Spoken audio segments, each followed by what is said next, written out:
सूरज ने बुलाई पुलिस को और गुलाब सिंह को कराई गिरफ्तार। ईशा मिली अपनी माँ से गले। कहानी की शुरुआत होती है उस मनहूस खंडहर से जहाँ चांद की रोशनी भी पहुँचने से घबराती है। अमावस्या की वह काली रात थी। हवा ऐसी चल रही थी मानो कोई रूह रो रही हो। सन्नाटा इतना गहरा था कि अपनी सांसों की आवाज भी डरा रही थी।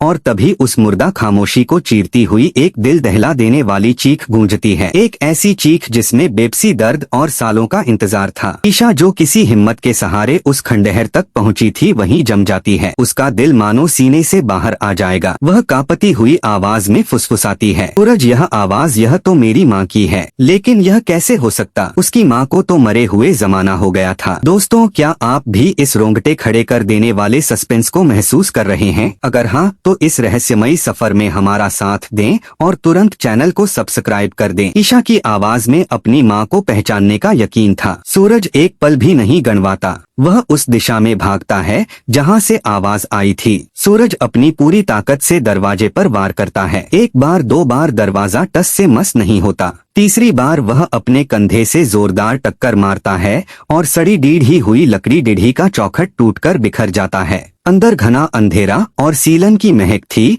और कोने में एक परछाई थी। एक औरत जो जिंदा लाश बन चुकी थी, जिसकी आंखें अंधेरे में देखने की आदी हो चुकी थी। वह कोई और नहीं, तालों से कैद ईशा की माँ थी। ईशा माँ कहकर चीख पड़ती है और उस कमजोर शरीर से लिपट जाती है। वो फूट फूट कर रोने लगती है। माँ, तुम जिंदा हो और मैं इतने साल इस धोखे में जीती रही। जैसे ही ईशा का स्पर्श उसकी माँ को मिलता है, एक चमत्कार होता है। माँ के हाथों में पंडित थी। भारी जंग लगी जंजीरें एक खनक के साथ अपने आप टूट कर गिर जाती है, मानो किसी पाक अदृश्य ताकत ने इस मिलाप को मंजूरी दे दी हो। तभी उस तहखाने की सीढ़ियों से एक भारी आवाज गूंजती है, वाह, बेटी और माँ का क्या खूब मिलन हो रहा है। वहाँ खड़ा था गुलाब सिंह। उसकी आंखें गुस्से से लाल थी। वह गरज कर कहता है, ईशा, तूने आज मेरा सालों का बनाया खेल बिगाड़ दिया। तूने उस राज को खोज लिया जिसे जमीन में दिए फैन होना चाहिए था। अब तू और तेरा यह आशिक सूरज कभी चैन की सांस नहीं ले पाओगे। सूरज ईशा को अपने पीछे करते हुए हाथ देता है, तेरी चाल और तेरा खेल सब खत्म हो चुका है। गुलाब सिंह, तूने अपनी पत्नी को जिंदा कैद करके रखा, एक बेटी को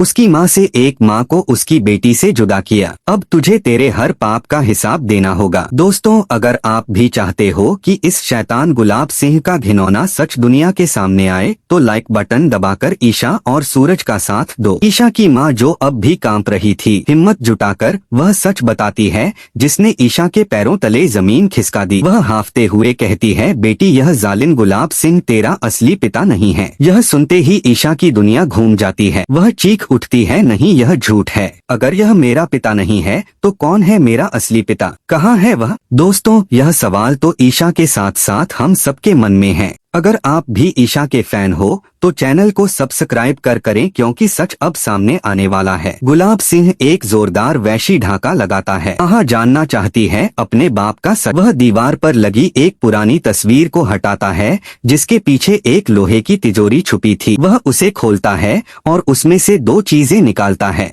एक छोटा सा कप डिड़ था जो किसी के खून से सना हुआ था और अब सूख कर काला पुड़ी गया था, और एक पुराना पीला पुड़ी चुका अधजला पत्र। वो पत्र ईशा की तरफ फेंकता है। ईशा कांपते हाथों से उसे खोलती है। उस पर सिर्फ चंद शब्द लिखे थे, तेरा पिता अब भी जिंदा है। इससे पहले कि ईशा कुछ समझ पाती, पूरा खंडहर जोर जोर से हिलने लगता है। दीवारें कांपने लगती हैं, छत से मलबा गिरने लगता है और तभी सामने की दीवार का एक हिस्सा सरक जाता है और वहां से नीचे की ओर जाती एक गुप्त सुरंग का रास्ता खुल जाता है जिसमें से ठंडी बदबूदार हवा आ रही थी। गुलाब सिंह जोर से चिल्लाता है, जा, यही है वह रास्ता। अगर तूने यह रास्ता पार किया तो तुझे वह सच पता चलेगा जो तेरी दुनिया को, तेरे वजूद को, सब कुछ खत्म कर देगा। दोस्तों, आगे क्या होने वाला है यह सोचकर ही दिल कांप रहा है। आगे बढ़ने से पहले फौरन चैनल को सब्सक्राइब कर लो ताकि अगला सबसे बड़ी टेढ़ा धमाका आपसे मिस ना हो। ईशा की माँ घबराकर कहती है, नहीं ईशा, मत जा। उस सुरंग में वह राज छुपा है जो तुझे तेरे असली पिता तक ले जाएगा।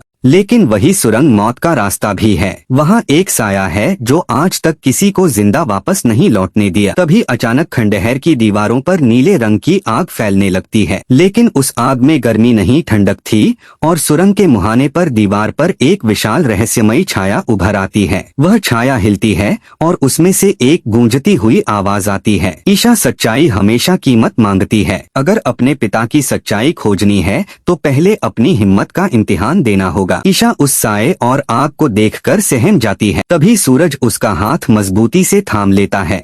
वह ईशा की आंखों में देखकर कहता है, ईशा, चाहे सामने मौत क्यों न खड़ी हो या कोई भी रहस्यमयी ताकत, मैं तेरा साथ नहीं छोड़ूंगा।